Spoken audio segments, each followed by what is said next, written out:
Bien-aimés dans le Seigneur, bonjour. Notre thème de ce matin, c'est revirement et perfectionnement. Le carême est le temps, par excellence, de la conversion, de la métanoïa. En nous parlant des Ninivites et de la reine des sabbats, les lectures de ce jour nous présentent les deux faces, mieux, les deux étapes de la conversion. Le revirement et le perfectionnement. Le retournement et le perfectionnement. Quand quelqu'un s'est converti, normalement, il passe par les deux étapes. Il se retourne, il change de direction. C'est ça que j'appelle revirement. Comme les Ninivites, ils avaient une certaine manière de vivre. Quand le prophète leur a parlé, ils ont changé cette manière de vivre. C'est ça que nous appelons le revirement. Mais il y a le perfectionnement. La reine de Saba, quand vous la regardez, seulement à ses attitudes, vous voyez que c'était une personne déjà tournée vers le bien. Déjà, et elle est reine, elle quitte son trône royal et elle va écouter Salomon, son collègue. Il est roi, elle est reine et lui est roi. Il pouvait s'enorgueillir, donc elle est déjà humble. Elle dit, j'ai entendu parler de la sagesse de Salomon, je vais aller un peu pour entendre d'elle-même et savourer d'elle-même les délices de la sagesse de Salomon. Donc elle est déjà sur, mais elle se perfectionne comment? Parce qu'elle est déjà sur le chemin de la conversion, parce qu'elle est humble et elle va chez Salomon et là elle se perfectionne. Elle va faire un pas de plus, elle va grandir spirituellement. Voilà les deux étapes. Nous on se retourne, on procède au revirement. On se détourne du mal, on se tourne vers Dieu, et puis après, on se perfectionne. C'est ça la conversion. Vous abandonnez le mal, vous commencez à faire le bien. Alors le carême, c'est le temps pour ça, le temps pour la conversion. Et de la méditation de l'évangile de ce jour, il ressort clairement que les convertis de l'Ancien Testament, les Ninivites et la reine des sabbats, jugeront tous ceux qui auront suivi les enseignements du Christ sans se convertir vite et bien. Donc nous qui sommes là, pendant ce carême, nous suivons les évangiles, nous lisons les lectures, les épîtres de Paul, nous lisons le Nouveau Testament. Nous serons jugés plus sévèrement parce que nous avons écouté Jésus-Christ qui est plus que Jonas et nous ne nous sommes pas convertis. Nous serons jugés plus sévèrement parce que nous avons écouté sans nous convertir l'enseignement de Jésus-Christ, le prédicateur par excellence, le maître des maîtres, le Verbe incarné, la parole faite chair, lui dont on disait jamais homme n'a parlé comme cet homme. Nous avons été à son école, alors nous serons jugés plus sévèrement. Ainsi donc, pour nous, écouter Jésus-Christ devient une circonstance aggravante. Ce que Jésus a dit à ses contemporains reste vrai pour tous les temps. Nous devons toujours nous dire que ceux qui se sont convertis hier et que ceux qui se convertissent aujourd'hui seront les cas que Dieu utilisera pour fonder notre culpabilité. Donc Dieu utilisera les cas de ceux qui se sont convertis hier, les cas de ceux qui se convertissent aujourd'hui pour fonder notre culpabilité. Pourquoi les autres là, eux se convertissent? Pourquoi les autres là, eux se donnent? Pourquoi les autres là sont forts? Pourquoi toi tu faiblis? Dieu te posera des questions. C'est le même évangile qui a été prêché. Il y a des gens ici chez nous, dans notre milieu, dans notre paroisse, qui donnent plus de fruits de l'évangile entendu, de l'évangile prêché que vous. Alors, priez pour qu'il n'y ait personne qui se convertisse. Mais s'il y a une seule personne qui s'est convertie, suite au même message que vous avez aussi entendu, il s'est converti lui. Le carême ici, il le prend au sérieux. Ah, il vous jugera. Dieu n'ira pas par quatre chemins. Dieu dira, mais celui-ci dans les mêmes conditions. Et parfois dans les conditions moindres que les vôtres. Priez pour que les gens ne se convertissent. Parce que si quelqu'un se convertit réellement, suite à la même parole que vous vous entendez, il deviendra votre juge. Comme les Ninivites, comme la reine des sabbats. Ce texte nous interdit de croire trop vite à la corruption universelle. Non, non, non, non. Ne croyez pas à la corruption universelle, irréversible et totale du monde. Dans ce monde, il y a toujours des hommes qui restent debout, qui refusent de plier le genou devant Baal. Il y a toujours des hommes qui se convertissent véritablement. Il y a toujours des hommes et des femmes qui prennent au sérieux la parole de Dieu. Ils existent. Il y a des hommes et des femmes qui ressemblent aux Ninivites et à la reine des sabbats, qui se convertirent à la suite de la prédication des témoins problématiques de Dieu. Salomon le polygame, Jonas le prophète rebelle. Donc on veut trouver des raisons. Hein? Ah, moi je ne me convertis pas parce que le prédicateur qui nous annonce la parole n'est pas parfait. Ah, il n'est pas bon, il a un peu de problèmes, j'ai appris ceci, j'ai appris cela. Mon cher ami, les gens de Ninive se sont convertis. Même s'ils savaient que Jonas était un prophète rebelle. Même si Jonas prêchait à contre-cœur. Il prêchait à son corps défendant. Il ne voulait pas prêcher. C'est sous pression. Dieu l'a mis sous pression et il est allé prêcher. Donc il prêchait sans beaucoup d'engagement, sans beaucoup d'amour. Mais néanmoins, des gens se sont convertis. Salomon, c'était un polygame. La reine de Saba le savait. Mais la reine de Saba l'a écouté. La reine de Saba a retenu ce qu'il y avait de positif dans la vie de Salomon. Il a dit, c'est que moi je trouve de positif. Voilà ce que je dois imiter. Comme ici, moi je suis avec vous. Vous pouvez tout critiquer. Mais je vous ai appris le sens du travail pour Dieu. Je vous ai montré que Dieu doit être le premier. Non seulement par mes paroles, mais aussi par mes actes. Imitez ça. Dans ce monde pourri, il y a des justes qui font des efforts. Il y en a qui font des efforts. Il y a à côté de nous des hommes et des femmes qui se laissent briser par la moindre parole de Dieu et qui connaissent les revirements des Ninivites et le perfectionnement de la reine des sabbats. Voyons cela de plus près. Les revirements des Ninivites. Les revirements des Ninivites. Nous connaissons bien l'histoire des Ninives. On dit que les Ninivites, c'était des pécheurs. Leur péché criait jusqu'au ciel. Et Dieu a pris la décision de leur envoyer un prophète, Jonas. Jonas va leur dire que dans encore 40 jours, Ninive sera détruite. Et Jonas est allé. Bon, il n'était pas content. Il a d'abord fui. Dieu l'a poursuivi. Et puis finalement, il s'est rendu. Il a accepté de partir. À son corps défendant. Il est arrivé là-bas. Et il prêchait à contre-cœur. Le message c'était quoi? Encore 40 jours, Ninive sera détruite. C'est tout ce qu'il a dit.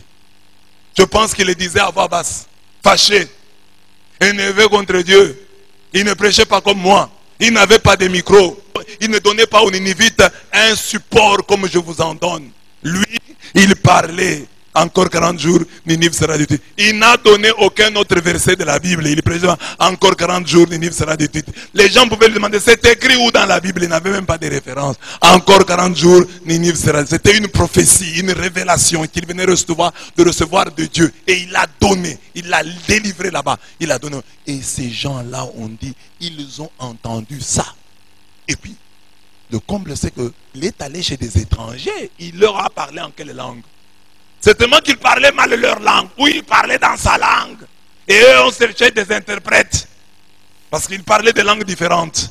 Mais les gens là ont fait des efforts pour comprendre. Peut-être qu'ils parlaient mal leur langue, ou bien ils parlaient en sa langue. Mais ces gens-là se sont efforcés de l'entendre. Et ils parlaient, je suis sûr, ils devaient parler à voix basse. Parce qu'ils n'étaient pas contents.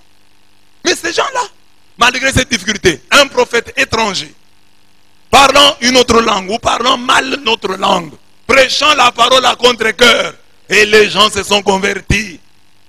Alors qu'ici vous avez un prophète de chez vous, parlant dans votre langue, parce que je parle aussi en Tchoulouba, parlant dans votre langue, prêchant avec tout son cœur, prêchant à cœur que veux-tu, prêchant avec force, avec sourire, avec joie, avec engagement, avec zèle, avec persévérance. Esprit de sacrifice. Mais les gens ne se convertissent pas. Toi, tu ne te convertis pas. Mais tu seras jugé plus sévèrement. Attends-toi. Prépare bien ton dossier. Arrange bien tes arguments. Parce que Dieu te posera des questions. Et Jésus appelle ça les signes de Jonas. Les gens demandent les signes de Jonas. il ne vous sera pas donné notre signe, sinon celui de Jonas. C'est-à-dire que les signes que vous avez suffisent. Vous n'avez pas besoin de notre signe. Même si le signe de Jonas n'est pas de votre temps, ne vous est pas contemporain, vous savez ce qui s'est passé à Ninive.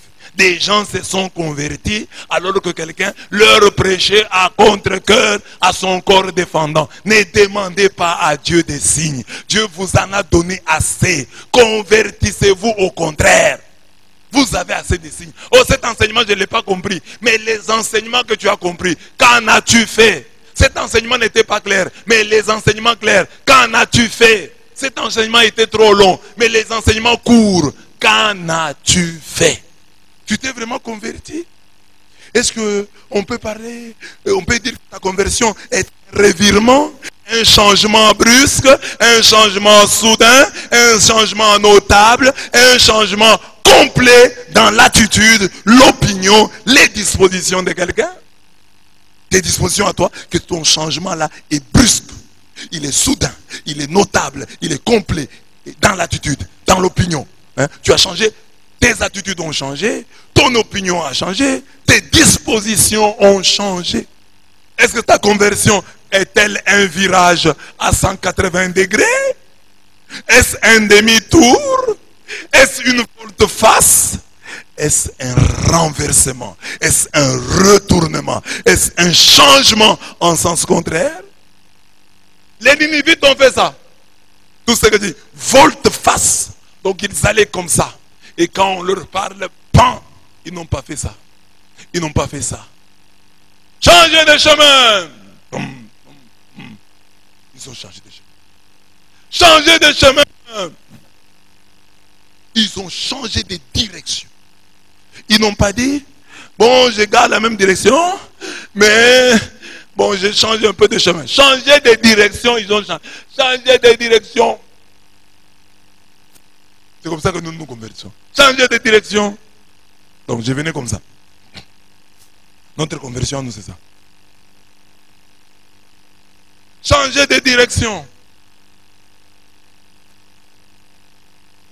Mais ce qu'on demande, le revirement, c'est-à-dire, tu allais comme ça. Changer de direction. Je tourne le dos à ma vie passée. À tes vols, à tes mensonges, à ta haine, à ta jalousie. Tu tournais le dos. Réellement? Qu'est-ce qui a changé dans ta vie? À ta paresse? Est-ce que le carême ici, tu pries un peu plus qu'avant? Ou tu gardes seulement, tu attends le repas des 18h? C'est ça le carême pour toi. Manger à 18h. Définition simple du carême. Qu'est-ce que le carême? C'est une période au cours de laquelle nous mangeons à 18h. Pour beaucoup, c'est comme ça. La Bible nous invite à ce revirement en ces termes. Vos mains sont pleines de sang. Lavez-vous, purifiez-vous. Ôtez de ma vue vos actions perverses. Cessez de faire le mal. Cessez de faire le mal. Apprenez à faire le bien. Isaïe 1, 15 à 17. Cessez de faire le mal. Apprenez à faire le bien. Cessez de faire le mal. Apprenez à faire le bien. Leur conversion fut un revirement. Je l'ai dit ici. À ces gens, comme ils voulaient entendre, peu de mots leur suffirent. Peu de mots leur suffirent. Donc, il leur a dit quoi? Hein? Il leur a dit quoi? Encore 40 jours, Ninive sera détruite. C'est tout. Quand on veut entendre même un mot, comme j'ai dit ici, hein? Ce que j'ai dit ici, même un exemple peut aider quelqu'un. Ah, M. Abbé a dit ça, je change. Ah, ce que M. Abbé a dit, non, ça c'est vrai, je dois changer. On n'a pas insisté. Les Ninivites étaient des terres en attente d'eau. Ils étaient du bois sec en attente d'une étincelle. C'est ainsi qu'ils développent sans peine l'enseignement prophétique. Le prophète dit, encore 40 jours, Ninive sera détruite. Il ne leur a pas dit, bon, comme Ninive sera détruite, prenez le sac et la cendre, priez comme ça, ne mangez pas. C'est eux-mêmes qui ont développé. Jonas n'a pas parlé de jeûne. Jonas n'a pas parlé de sac. Jonas n'a pas parlé de cendre. Tout cela, c'est eux-mêmes qui ont développé. puisque Ninive sera détruite en 40 jours, que devons-nous faire? Nous prenons le sac et la cendre, nous ne mangeons pas, ni nous, ni nos enfants, ni même nos animaux. Conclusion tirée à partir de quoi? À partir de l'enseignement selon lequel Ninive sera détruite dans 40 jours. Toi, on te prêche avec des exemples. On te montre des choses concrètes que tu peux faire. Voilà ce que tu peux faire. Proposition de carême. Fais ceci, fais ceci, fais ceci. Mais malgré ça, tu ne suis pas. Mais eux, l'enseignement de Jonas était général, abstrait. J'allais même dire superficiel. Mais c'était à eux de l'approfondir. C'est ce que David disait dans le psaume 62, 12 à 13. Dieu a dit une chose. Deux choses j'ai entendues. La première, que la force est à Dieu. Et à toi, Seigneur, la fidélité. La deuxième, Dieu à chacun selon ses œuvres. Je retiens seulement que David dit, Dieu a dit une chose, deux choses j'ai entendu. C'est-à-dire que comme nous avons dans la vie la capacité de développer, dans la vie courante, nous avons la capacité de développer. Tu peux aller chez ton grand frère, dès que tu arrives, sa femme commence à dire, on n'a même pas à manger. Directement, tu vas analyser. Comment elle dit ça seulement quand elle me voit? C'est qu'elle était en train de me chasser. C'est qu'elle est... Donc, dans la vie courante, nous développons. Il suffit d'un petit rien, nous développons. Mais pourquoi dans les choses de Dieu, nous ne développons pas? Développons, c'est... Dès que tu entends la parole de Dieu, développe. On a dit, convertissons-nous. Donc, je vais faire ceci, je vais faire cela. Et que cela étonne le prédicateur. Donc ça, tu as sorti ça, tu as dégagé ça de l'enseignement, oui. De l'enseignement, oui. Ah, moi, je ne voyais pas comme ça les choses. Mais oui, mais c'est quand vous avez dit ça, moi j'ai compris comme ça. En bien. Le Seigneur a dit une chose, deux choses que j'ai entendues. On comprend pourquoi le Seigneur Jésus a transformé en paradigme la vitesse et l'excellence de la conversion, le revirement des Ninivites. C'est devenu un modèle. Jésus dit dans l'évangile, Matthieu 12, 41, les hommes de Ninive se dresseront lors du jugement avec cette génération et ils la condamneront car ils se repentirent à la proclamation de Jonas. Et il y a ici plus que Jonas. Ils sont devenus un modèle d'écoute de la parole de Dieu. Ils vont nous condamner. Ils seront nos juges. Car ayant entendu un bref message, ils lui ont donné ils lui ont réservé une suite plus que favorable. Dans la parole, tu la méprises. Tu cherches plutôt des raisons de ne pas croire. Le Dieu qui parle en ton prophète est le roi des rois. Nul ne s'exonère de cet appel à la conversion. Les Ninivites se répandent depuis le plus grand jusqu'au plus petit. Le roi s'implique et donne force de loi à ce message. Il donne l'exemple en faisant personnellement pénitence. Il étend les jeunes, même aux bêtes.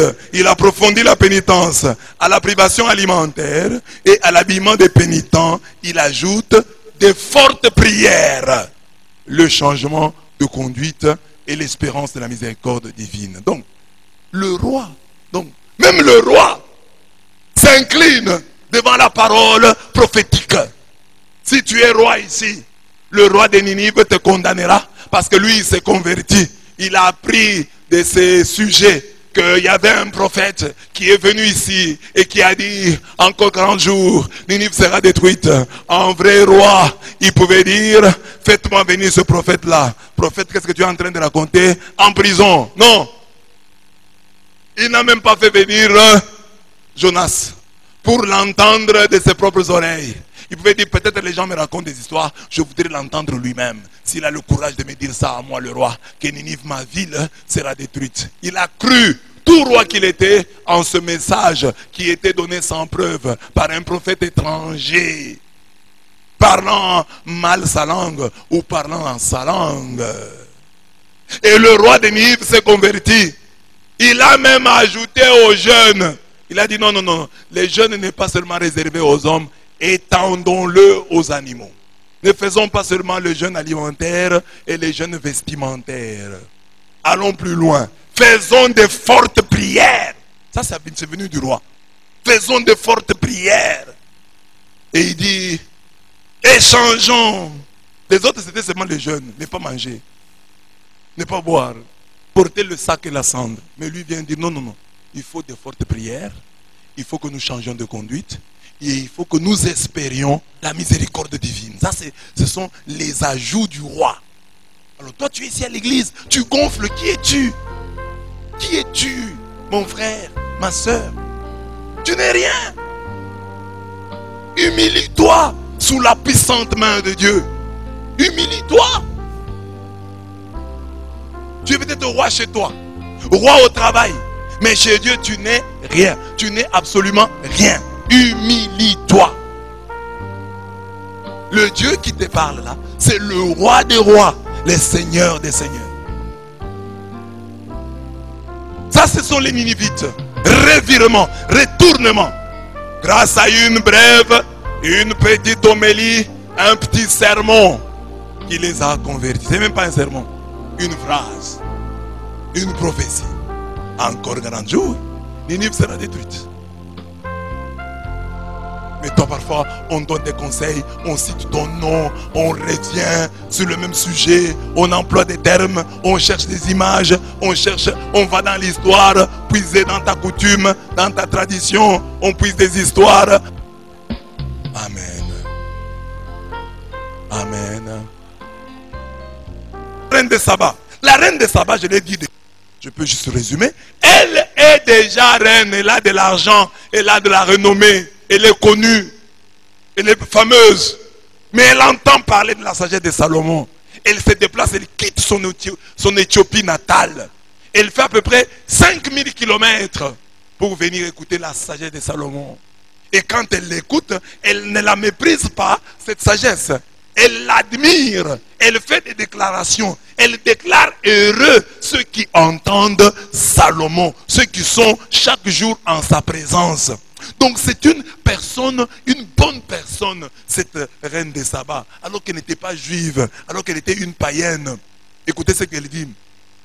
Lorsque la reine de Saba vit la sagesse de Salomon, le palais qui s'était construit, les menus de sa table, le placement de ses officiers, les services de ses gens, et leur livrait ses échansons, et leur livrait les holocaustes qu'il offrait au temple de Yahweh, le cœur lui manqua, et il dit au roi, ce que j'ai entendu dire dans mon pays sur toi et sur ta sagesse était donc vrai. Je n'ai pas voulu croire ce qu'on me disait avant de venir redevoir de mes yeux. Mais vraiment, on ne m'avait pas appris la moitié de l'étendue de ta sagesse. Tu surpasses la renommée dont j'avais eu l'écho. Bienheureux tes gens, bienheureux tes serviteurs que voici, qui se tiennent continuellement devant toi et entendent ta sagesse. De Chroniques 9, 3 à 7. De ce texte, nous retenons les vérités suivantes. La conversion est un perfectionnement, un développement, un accroissement des qualités de quelqu'un ou de quelque chose dans un sens positif. Ce que tu avais de bon, c'est la conversion, le carême c'est ça. Ce que tu as toujours eu de bon, développe-le, accrois-le. La conversion est un raffinement, l'acquisition de nouvelles qualités, de nouvelles vertus. Apocalypse 22, 11 dit ceci, prêchant le perfectionnement des saints. Ce texte dit ceci, que le pécheur pêche encore et que l'homme souillé se souille encore. Que l'homme de bien vive encore dans le bien et que le saint se sanctifie encore. C'est ça, la conversion, le perfectionnement. Il ne faut pas faire du surplace. Il faut nous perfectionner, nous améliorer, nous raffiner. La reine de Saba vint de loin, j'ai dit ici, 5000 kilomètres. Elle nous jugera. Nous qui sommes à côté des églises et qui arrivons en retard. Nous qui sommes à côté des églises mais qui nous absentons. Il y a des gens qui sont entourés, ils vivent à des endroits entourés par de nombreuses églises, mais ils ne vont pas à la messe en ces temps de carême et toute leur vie durant. Elle nous jugera, nous qui habitons si près des églises, mais qui sommes si irréguliers et à qui la ponctualité manque tant. C'est la renommée qui la pousse à venir voir Salomon.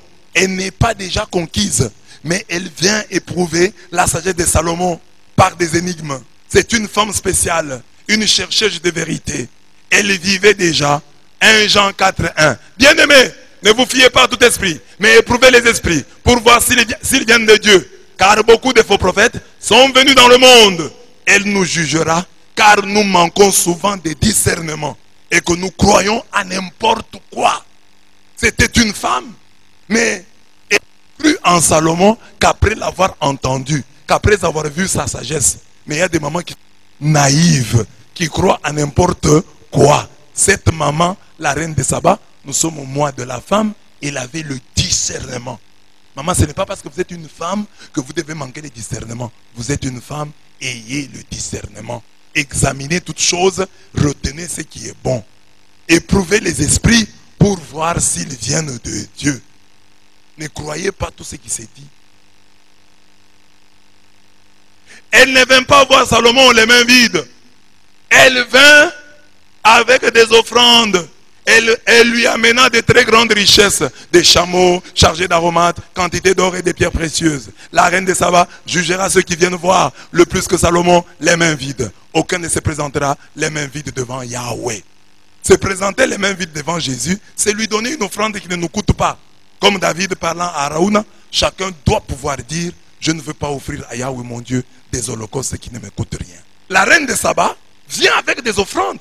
Elle est généreuse. Elle pouvait se dire, mais le roi Salomon a déjà beaucoup de biens. Mais elle amène. C'était ça le perfectionnement.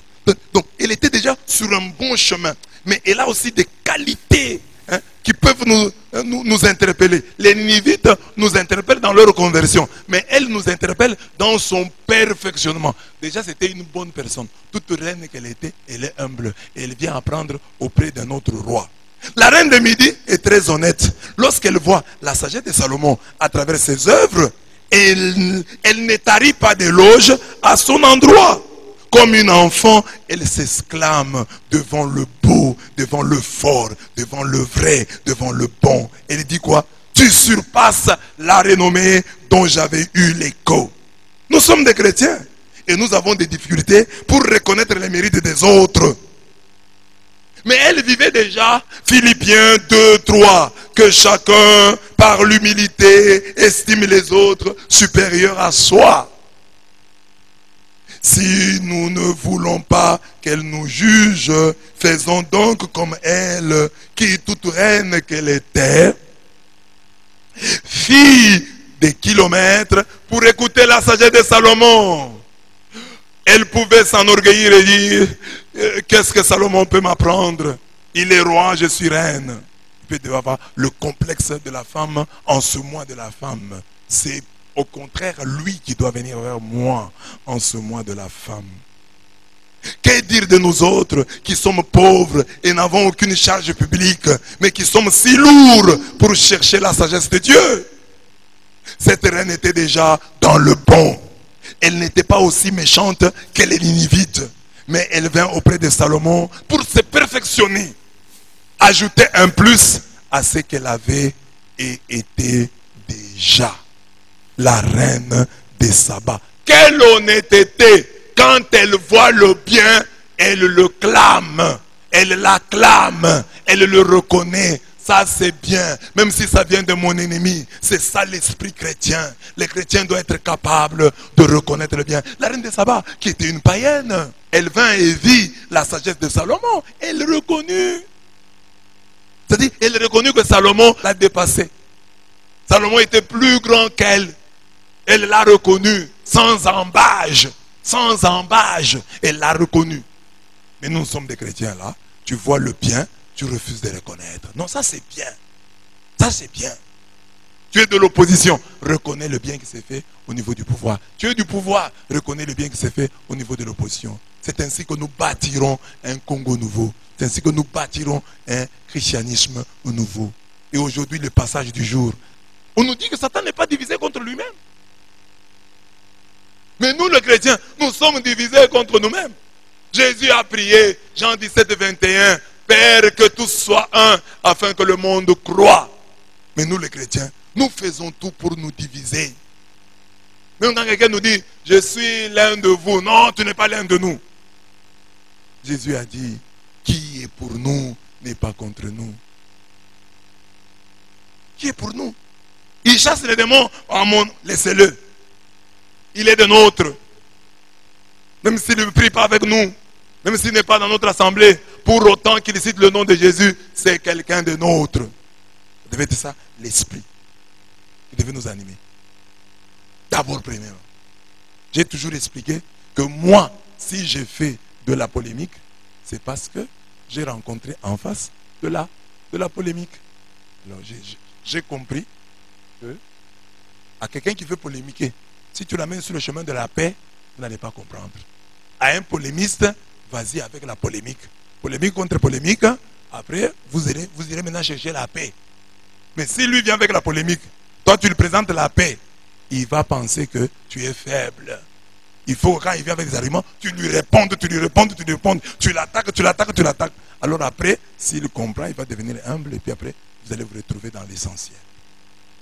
Et bien aimé, là c'est pour parler des autres églises. Hein? Mais je voudrais parler de nous-mêmes ici réunis. Soyons une communauté unie. Et bien aimé, voilà, en ce 8e jour de carême, l'interpellation du Seigneur. Convertissons-nous vite, comme les Ninivites, et voyons la sagesse de Salomon dans tous les sermons. Rime. Hein? Et puis, regardez par exemple, moi ici, je vous prêche même en rime. Hein? Hein? Parfois, vous ne voyez pas. Hein? Convertissons-nous vite, comme les Ninivites. Facile à retenir, donc tu peux retenir. Et voyons dans tout sermon la sagesse de Salomon.